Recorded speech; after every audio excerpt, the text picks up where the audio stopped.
ممکن ہے کہ وہ ایک مٹھی کنکر یا ایک مٹھی ناقص شے جو آپ نے کسی شے میں ڈال دی ہے، وہ ایک مٹھی ہی آپ کی مکمل ہلاکت کا باعث بن جائے. اس لیے کہ اس کے جو اثرات ہیں، ممکن ہے کہ وہ بیماری کے بعد پھر اس بیماری سے کتنے، ایک گھر میں ایک فرد بیمار ہوتا ہے تو پورا گھر پریشان ہو جاتا ہے، پورے گھر کے مسائل ہو جاتے ہیں. اس بیماری کے نتیجے میں جتنے افراد متاثر ہوں گے، کسی کی تعلیم متاثر ہو رہی ہے، کسی کی صحت متاثر ہو رہی ہے، کسی کا روزگار متاثر، جو کچھ بھی ہوگا اس کے نتائج ہیں. جس طرح کہ سورہ یاسین میں اللہ تعالیٰ نے بہت واضح کہہ دیا کہ ہم اس کے اثرات کو بھی جمع کر کے پھر حساب کریں گے کہ کس نے کیا کیا تھا اور اس کے کیا اثرات مرتب ہوئے تھے. تو یہ اثرات والا سلسلہ جو ہے نا، یہ تو بہت لمبا چل سکتا ہے، اور وہ جو جتنا دور اگر وہ سالوں پر بھی محیط ہو جائے گا تو وہ سارے کے سارے وبال اس ایک گناہ کرنے والے فرد کو، اس ملاوٹ کرنے والے فرد کے کھاتے میں جائیں گے اور اس کا کھانا خراب ہو جائے گا. جی صاحب بھائی، سورہ یاسین کی واقعی بڑی اہم بات ہے، انا نحن نحیی الموتى ونکتب ما قدموا وآثارهم. تو آپ نے جو بات بتائی سورہ یاسین کے اندر ہے، اس کو اگر ذہن میں رکھے صاحب بھائی تو لوگ اس آیت کو سمجھ کر اپنی اصلاح بالکل کر سکتے ہیں کہ اللہ کا ڈر امید ہے کہ لوگوں کے دلوں میں آ جائے انشاءاللہ. اللہ کرے. اور مولانا مشکل یہ ہے کہ ہم مسلمان معاشروں میں اس وقت، ہمارے مسلم معاشروں میں، بر صغیر کے باہر بھی جو ممالک مسلمان ملک کہلاتے ہیں، وہاں پر لگتا ہے کہ یہ ایک عام رواج ہے کہ اوپر اچھی چیزیں رکھی ہوئی ہیں، نیچے گندا مال رکھا ہوا ہے. یہ ملاوٹ نہیں تو اور کیا، یہ دھوکہ نہیں تو اور کیا، جس سے اللہ کے رسول نے منع فرمایا کہ وہ ہم میں سے نہیں ہے جس نے من غش فلیس منا. جی صاحب بھائی. تو اور اس وقت اگر کوئی کال آ جائے تو ہمیں بہت خوشی ہوگی، ورنہ پھر ہم SMS کے سوال کی طرف آ جاتے ہیں. صاحب بھائی، ایک بھائی صاحب کا سوال تھا، کچھ جمعہ سے پہلے سنت کے بارے میں کچھ پوچھ رہے تھے. دیکھیے شروع میں تھا کوئی معین الدین صاحب جو عید کے بارے میں پوچھا، جنہوں نے کسی بیل پر جو ہے گولی چلائی. ان کا دوسرا سوال ایک شاید رہ گیا تھا کہ جمعہ سے پہلے وہ سنت پڑھتے ہیں، 4 سنتیں پڑھ کے وہ مطمئن نہیں ہوتے. جی تو اگر وہ چھوٹ گیا اس سوال کو چلیے وہ لے لیتے ہیں، لیکن میں اس لیے اس طرح سوال کی طرف نہیں آتا کہ ان کے 2 سوال ہو گئے تھے، پھر میں نے اس کو دوسرے کے طور پہ میں نے اچھی بات سمجھا تھا. جی چلیے آپ لے لیتے ہیں اسے. آپ اس کے جواب میں وہ پوچھنا چاہ رہے تھے کہ 4 سنتیں پڑھتے تو ہے، خطبے سے پہلے 4 سنتیں پڑھتے ہیں، اور یہاں پر چونکہ کہتے ہیں کہ کبھی موقع ملتا ہے پورا پڑھ لیتے ہیں، کبھی شاید نہ ملتا ہو تو وہ مطمئن نہیں ہوتے. تو اس میں آپ نے جس طرح اس سے پہلے بھی اس طرح یہ سوال آیا ہے مختلف انداز میں، تو آپ نے یہ بتایا کہ جتنے نوافل پڑھ سکے صحابہ یہی کیا کرتے تھے. اس میں ظہر کی سنتوں کے حوالے سے جو ہمارے ایک مسلک میں پایا جاتا ہے، رائے ہے ان کی، وہ کہتے ہیں کہ سنتیں جس طرح ظہر کی ادا کرتی اس طرح جمعے کی بھی سنتیں پہلے پڑھنی ہیں، تو وہ 4 سنتیں جس طرح ظہر کی اس طرح جمعے کی ہیں تو وہ 4 سنتیں پڑھتے ہیں. اس حوالے سے مزید تفصیل اگر آپ بیان فرما دیں. تو کچھ سوال بھی دیکھ لیں ادھر اگر فون پر. یہی ہے. نہیں کوئی اور ابھی کوئی اور سوال تو میں تو اچھا ضرور. اچھا تو پھر روک دیں درمیان میں صاحب بھائی، کوئی بات نہیں. تو صاحب بھائی بے شک جو نماز جمعہ کا معاملہ ہے صاحب بھائی، اس میں جو بخاری اور مسلم کی جتنی احادیث ہے ان میں وہی بات ہمیں ملتی ہے کہ پیارے نبی. اور آپ ذرا تھوڑا سا وقفہ لے ہی لیتے ہیں، کال آ گئی ہے. السلام علیکم. ہلو السلام علیکم. السلام علیکم جی. ہلو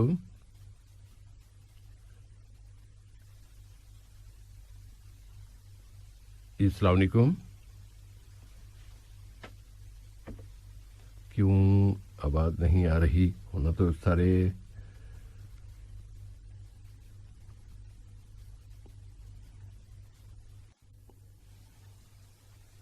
ہلو ڈراپ ہو گئی لائن. چلیے ورنہ پھر چونکہ یہ سوال لائن ڈراپ ہوگی تو اس لیے آپ اپنی گفتگو جاری رکھیے گا پلیز. جس صاحب اختصار کے ساتھ یہ ہے کہ جو بخاری اور مسلم میں حضرت ابو ہریرہ سے حدیث جو مروی ہے اور دیگر صحابہ کرام سے کہ جمعہ کے دن جو ہے خطبے سے پہلے کوئی مخصوص سنت کا ذکر ہمیں احادیث میں نہیں. جلدی جاتا ہے تو نفل جمعے کی خصوصی نفل کی نیت سے جو ہے وہ جتنے رکعت چاہے 2 اور اس طرح پڑھ لے. اور اگر خطبے اور اذان ہو گئی، خطبے کا آغاز ہو چکا، تب کم از کم جو ہے 2 رکعت تحیۃ المسجد پڑھ کے جو ہے وہ بیٹھ جائے تو یہ اس کے لیے کافی ہوگا.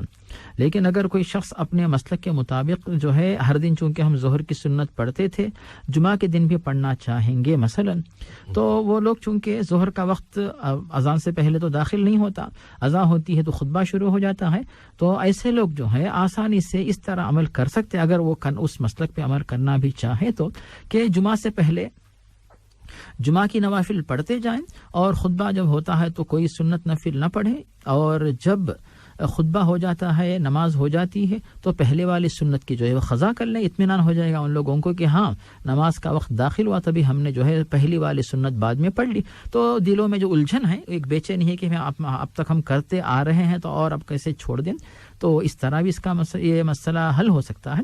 لیکن جو پہلی بات آپ نے بتائی صاحب بھائی کہ جمعے کے دن جو ہے پہلے کوئی سنت نہیں ہے بلکہ جمعہ کی نفل اس کی بڑی فضیلت ہے، تو اسی کی پابندی ہم کریں گے، چاہے وہ یعنی اذان سے پہلے کیوں نہ ہو پڑھ سکتے ہیں۔ اور لوگوں کو صاحب یہاں پہ ایک تشویش رہتی ہے کہ بھی جمعہ کی اذان ہونے سے پہلے تقریباً 10-15 منٹ پہلے جو ہے زوال آفتاب کا وقت رہتا ہے، جبکہ نماز پڑھنا نفل نماز پڑھنا وغیرہ ممنوع ہے۔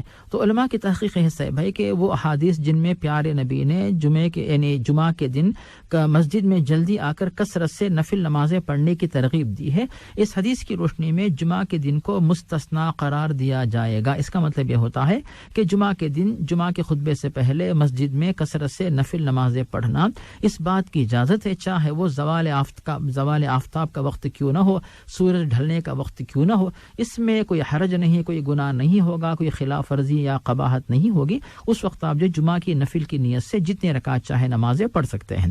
جیسے ہی اذان ہو گئی خطبے کا آغاز ہو گیا، نوافل کو بند کر دیں، خطبہ سنیں، پھر جمعہ کی نماز پڑھیں۔ جمعہ کی نماز کے بعد پھر آپ جو ہے اپنی سہولت کے مطابق 2 رکعت یا 4 رکعت سنت پڑھ کے جو ہے اپنے جو بھی کام آپ مصروف ہو جائیں۔ جیسے بھائی جزاک اللہ خیرن، اور کال اگر آ گئی تو اچھی بات ہے، ورنہ پھر SMS کے سوالوں کی طرف ہے۔ میں سوال پڑھ لیتا ہوں، اگر اس دوران میں کال آئی تو ہم انشاءاللہ لے لیں گے۔ 68 نمبر سے سوال ہے کہ روم میں یا گھر میں ناخن کاٹنا کیسا ہے؟ فرماتے ہیں لوگ بولتے ہیں کہ روم میں ناخن نہیں کاٹنے چاہیے، کیا یہ صحیح ہے؟ کال ہے، ذرا لے لیتے ہیں، اللہ کرے کہ اس دفعہ آواز آ جائے۔ السلام علیکم۔ ہلو،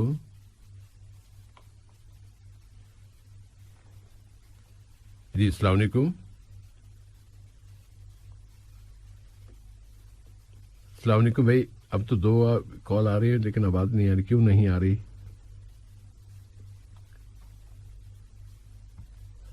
السلام علیکم۔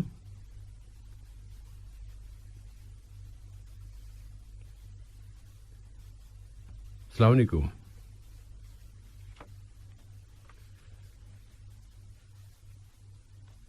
ایسے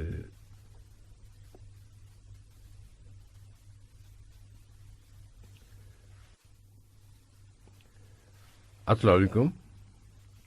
السلام علیکم ورحمۃ اللہ وبرکاتہ۔ شکر الحمدللہ۔ میری آواز آئی ہے سر؟ جی بھائی آ گئی الحمدللہ۔ جی میرا نام فراغ الدین ہے۔ کیا نام؟ محمد فراغ الدین۔ جی فراغ الدین صاحب۔ جی میرا ایک سوال یہ ہے کہ جمعہ کے دن جو پہلی اذان ہوتی ہے تقریباً 40 منٹ پہلے ہو جاتی ہے، صحیح ہے؟ تو وہاں سے جو 40 منٹ کے بعد ہوتی ہے، تو اس دوران مطلب اس دن زوال کا ٹائم ہوگا یا نہیں ہوگا؟ اچھی بات، بس یہی ایک چھوٹا سا سوال ہے۔ جی ضرور، جی جزاک اللہ خیر۔ بارک اللہ فیکم جی، بہت شکریہ آپ کا۔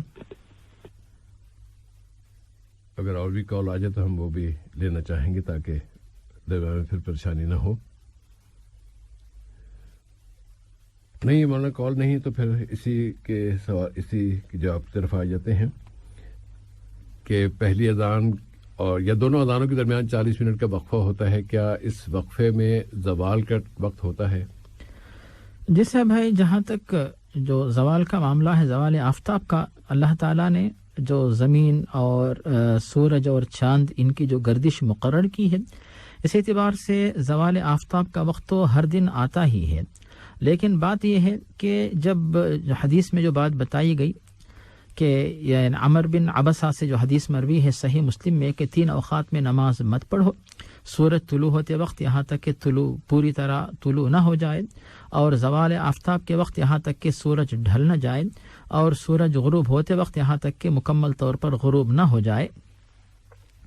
تو اس حدیث کو بنیاد بنا کر کیا جمعہ کے دن بھی ہم لوگ جو ہے جو دوسری اذان ہوتی ہے خطبے والی اذان، اس سے پہلے اور پہلی اذان کے بعد دونوں اذانوں کے درمیان جو زوال آفتاب کا وقت جو ہوتا ہے، تو جمعہ چھوڑ کر جو 6 دن ہوتے ہیں باقی 6 دنوں میں اس وقت ہم لوگ کوئی نفل نماز نہیں پڑھتے، فرض کا وقت شروع ہوتا ہی نہیں۔ تو چونکہ ہر دن ہم نفل نماز نہیں پڑھتے تو کیا جمعہ کے دن پڑھ سکتے کہ نہیں؟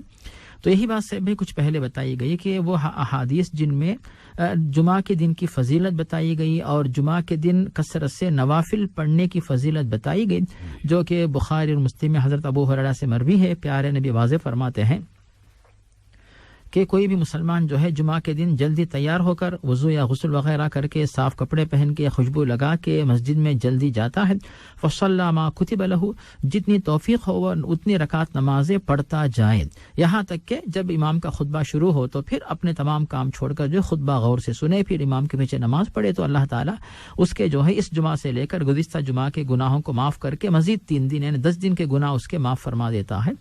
تو مطلب یہ ہوا کہ بشارت جو دی گئی ہے، تو اس بشارت کے اندر الفاظ جو ہمیں ملتے ہیں سے بھائی کہ جمعہ کے دن جلدی آ کر مسلسل جو ہے نفل نمازیں پڑھتا رہے۔ تو یہاں پر پیارے نبی نے جمعہ کے دن کو جو زوال کا جو ممنوع وقت ہے اس وقت بھی جو ہے نفل نمازیں پڑھنے کی اجازت آپ نے دی ہے۔ تو اس حدیث کی روشنی میں ہم یہ بات پیش کر سکتے ہیں کہ آپ پریشان مت ہو، جمعہ کے دن اگر آپ جلدی آ جاتے ہیں تو زوال آفتاب کے وقت بھی جو ہے نفل نمازیں پڑھ سکتے ہیں اور یہ نیک کام کر کے ثواب زیادہ کما سکتے ہیں۔ جی سے بھائی جزاکم اللہ خیرن۔ اور اگر کال آئے تو پھر ہم لے لیتے ہیں، ورنہ پھر دوسرے سوال تو موجود ہیں ہی، لیکن ترجیح دیتے ہیں کہ سامعین کی طرف سے، چونکہ ہو سکتا ہے کہ کسی کو کوئی ایسا مسئلہ درپیش ہو کہ وہ اس کا فوری جواب چاہتا ہو۔ کال ہے۔ السلام علیکم۔ ہلو، السلام علیکم ورحمۃ اللہ وبرکاتہ۔ وعلیکم السلام ورحمۃ اللہ وبرکاتہ۔ بھائی کیا نام ہے؟ میرا نام شفیق الاسلام۔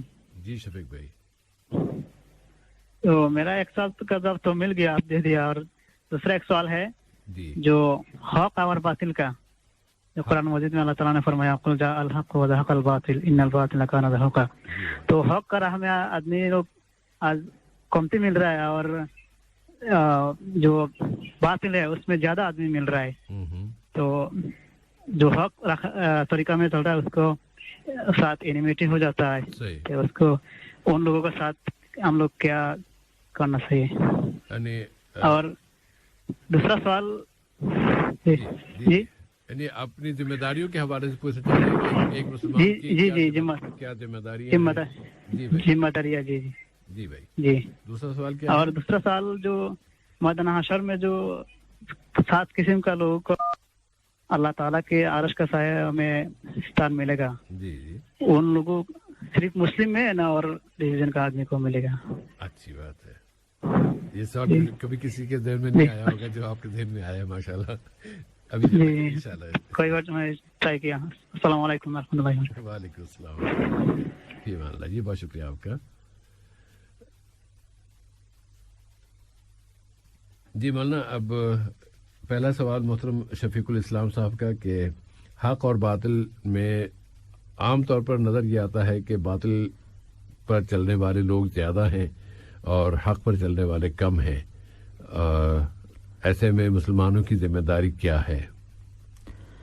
جس سے یہاں پر یہ بات ذہن میں رکھی جائے کہ بے شک حق اور باطل کی کشمکش جو ہے یہ دنیا میں جاری ہے، اور یہ بے شک لوگوں کے لیے ایک امتحان ہے کہ لوگوں کے سامنے اللہ تعالیٰ کی طرف سے خود موصوف نے جو آیت پیش کی کہ قل جاء الحق وزهق الباطل ان الباطل كان زهوقا، کہ حق کیا ہے واضح ہو گیا ہے اور باطل کیا ہے۔ اللہ تعالیٰ نے جس کو حق کہا وہی حق ہے، اور جسے اللہ تعالیٰ نے باطل قرار دیا تو وہی باطل ہے۔ تو لوگ حق کو مانتے ہیں یعنی اللہ کی بات کو مانتے ہیں، جو باطل کو مانتے ہیں نعوذ باللہ تو وہ گویا کہ اللہ کی بات کو ٹھکراتے ہیں۔ تو اس آزمائش کے لیے اللہ تعالیٰ نے دنیا میں دونوں کو رکھا ہے، حق کو رکھا اور باطل کو چھوٹ دی، کہ دیکھتے ہیں کہ لوگ باطل کے پیچھے کتنے جاتے ہیں اور حق کو جو ہے کتنے لوگ مانتے ہیں۔ تو اس آزمائش میں جو لوگ حق کو پہچان کر تلاش کر کے حق کو مانتے ہیں تو پھر وہ جو ہے وہ اللہ کے مقرب بندے بنیں گے، اور جو اللہ کو جو حق کو ٹھکرا کر باطل کے پیچھے جائیں گے تو پھر وہ اللہ سے دور ہو کر وہ شیطان والے بن جائیں گے۔ تو پھر لوگ جو ہے ذمہ داری یہی ہے کہ حق کو پہچانے۔ حق کہاں ہوتا ہے؟ اللہ و رسول کی باتوں میں حق ہوتا ہے، دین اسلام میں حق ہوتا ہے، اور جو دین اسلام سے ہٹ کے ہے وہ سب کے سب وہ سب باتیں جو ہے وہ باطل ہوتی ہیں۔ تو اس طرح انسانوں کو بلکہ مسلمانوں کو چاہیے کہ سارے انسانوں کے سامنے حق بات کو حکمت کے ساتھ پیش کر کے حق کی طرف لے آئیں اور باطل سے بچانے کی کوشش کریں۔ جسے بھائی جزاکم اللہ خیرن۔ اور قیامت کے روز جن 7 اقسام یا 7 لوگوں کو اللہ کے عرش کے نیچے جگہ ملے گی، کیا ان میں غیر مسلم بھی ہوں گے؟ یہ سب ہے، بے شک جو حدیث ہمیں ملتی ہے بخاری اور مسلم میں کہ 7 افراد جن کو اللہ تعالیٰ کے عرش کے سائے میں جگہ ملے گی، 7 یظلھم اللہ فی ظلہ یوم لا ظل الا ظلہ، کہ اس دن جو ہے اس عرش کے سائے کے سوا کوئی سایہ نہیں ہوگا۔ تو ان میں انصاف کرنے والا بادشاہ، پھر جو ہے اسی طرح دائیں ہاتھ سے خیرات کرتا ہے تو بائیں ہاتھ کو نہ معلوم ہو، اور کوئی بندہ تنہائی میں اللہ کو یاد کرتا ہے تو اس کی آنکھوں سے جو ہے آنسو آ جائیں، اور ایسا نوجوان جسے کوئی خاتون بلاتی ہے کوئی نیک مسلمان تو پھر وہ اس عورت کی بات کو نہ مانے بلکہ یہ کہے کہ میں اللہ تعالیٰ سے ڈرتا ہوں۔ تو اس طرح کے جو 7 قسم کے افراد جو بتائے گئے سے بھائی، تو قیامت کے دن عرش کے سائے میں جگہ جو ملے گی، بہت سارے ایسے بھی ہیں جو ان صفات، ایسی صفات جن کے اندر نہ ہو، وہ مسلمان ہونے کے باوجود ان کو عرش کے سائے میں جگہ نہیں ملتی ہے۔ تو عرش کے سائے میں جگہ پانے والے بہت ہی زیادہ معزز، مکرم، مقرب اور سابقین اولین ایسے لوگ ہوں گے۔ تو پھر جب مسلمانوں میں خود بہت سارے ایسے ہیں جو عرش کے نیچے جگہ نہیں پا سکتے، تو پھر وہ لوگ جن کے پاس اللہ پہ ایمان ہی نہیں اور اسلام ہی نہیں، توحید نہیں، جن کے پاس کفر ہو، شرک ہو اور گناہ ہو، ایسے لوگ یہ کیسے سوچیں گے کہ ان کو بھی جو ہے اللہ تعالیٰ کے عرش کے نیچے جو کہ مقدس مقام ہے اس مقام پہ جو ہے جگہ دی جائے گی؟ تو یہاں پر سوچنے کی ضرورت ہے۔ مطلب یہ ہوا کہ یہ مقام مسلمانوں کے لیے بھی نہیں بلکہ مسلمانوں میں بھی جو ہے بہت زیادہ جو نیک دیندار مسلمان ہیں، جو اللہ تعالیٰ سے زیادہ ڈرنے والے، ایسے مسلمانوں کے لیے جگہ وہاں پہ ملے گی۔ تو ہمیں اس بات کی کوشش کرنی چاہیے کہ اس کے نیچے جگہ ملے، اس کے بارے میں دعا کرتے رہیں، ان اسباب کو اپنائیں جن کے ذریعے جو ہے وہ مقام ہمیں حاصل ہو انشاءاللہ۔ اور اگر غیر مسلم بھی دین اسلام کو اپنا کر ان اسباب کو وہ اپناتے ہیں، انشاءاللہ ان کو بھی جو ہے امید ہے کہ اسلام میں آ کر ان اسباب کو اپنانے کی وجہ سے جو ہے ان کو بھی عرش کے سائے میں انشاءاللہ جگہ مل جائے۔ جسے میں انشاءاللہ تعالی میں ایک جملے کا اگر اضافہ ہو جائے تو ضرور سے بھائی، وہ اس طرح کہ نبی کریم صلی اللہ علیہ وسلم کی بعثت کے بعد صرف جو آپ پر ایمان لائے ہیں انہی میں وہ افراد شامل ہوں گے جن کو عرش کے نیچے جگہ ملے گی، اور آپ کی بعثت سے پہلے دوسرے انبیاء میں سے جتنے افراد ان میں یہ صفات پائی جائیں گی وہ بھی عرش کے نیچے جگہ کے حقدار بنیں گے کہ اس دور کے وہ مسلمان تھے۔ جی صاحب، اس طرح آدم علیہ السلام کے زمانے سے لے کر نبی کریم صلی اللہ علیہ وسلم اور قیامت تک کے افراد میں اسلام، مسلمان جتنے انبیاء وہ اسلام ہی تو لے کے آئے تھے نا، تو وہ اللہ چونکہ وہ اللہ کا ایک تقرب انہوں نے اللہ کا حاصل کیا، اللہ تعالیٰ نے ان کو یہ انعام دیا۔ جو اللہ کو مانتے نہیں ہیں، اللہ کے ساتھ شرک کرتے ہیں، اللہ کے دشمن ہیں، شیطان کے پیرو ہیں، تو وہ پھر کیسے جگہ پائیں گے اللہ کے عرش کے نیچے؟ وہ تو کسی اور جگہ پائیں گے، ان کی جگہ تو پھر کچھ اور ہوگی۔ جی صاحب، اللہ محفوظ رکھے، آمین۔ اگر کال آ جائے تو ہم لیتے ہیں، ضرور لیں گے۔ اگر مرنا جو ناخنوں والا مسئلہ ہے، جی صاحب ہے، بالکل جو ہے اس سوال کے جواب کی طرف آ سکتے ہیں انشاءاللہ۔ جی تو صاحب بھائی، بے شک ناخن کاٹنا جو ہے یہ اسلامی آداب میں، اسلامی احکام میں شامل ہے، بلکہ انسانی فطرت، یعنی ہر انسان فطری طور پہ اس بات کو پسند کرتا ہے کہ ناخن نہ بڑھائے جائیں، ناخنوں کو کاٹا جائے۔ اس میں سکون ہے، راحت ہے، صفائی ہے، گندگی نہیں رہتی، گندگی سے اپنے آپ کو بچا سکتا ہے، بیماری سے بچا سکتا ہے، اور اپنے ہاتھ پیر ان کا منظر بھی جو ہے خوبصورت بنا سکتا ہے۔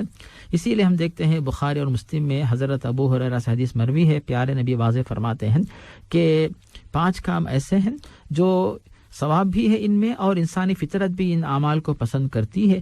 تو ان میں سے صاحب یہ جو حدیث ہمیں ملتی ہے تقلیم الاظفار، تو یہ ایک حدیث بخاری اور مسلم کی ہے، اور صحیح مسلم میں جو ہے اس طرح کے 10 اسباب بتائے گئے ہیں.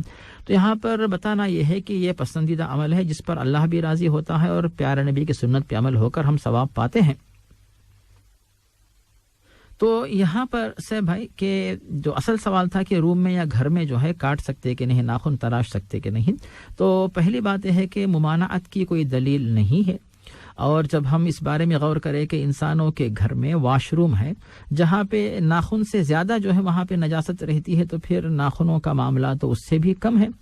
اور کچھ لوگ یہ سمجھیں مثلا کہ ناخن گھر میں کاٹنے سے گھر میں نحوست آتی ہے، برکت جاتی ہے، پیسہ کم ہوتا ہے، تو یہ غلط فہمی، ایسا اعتقاد دلوں سے نکال دیں.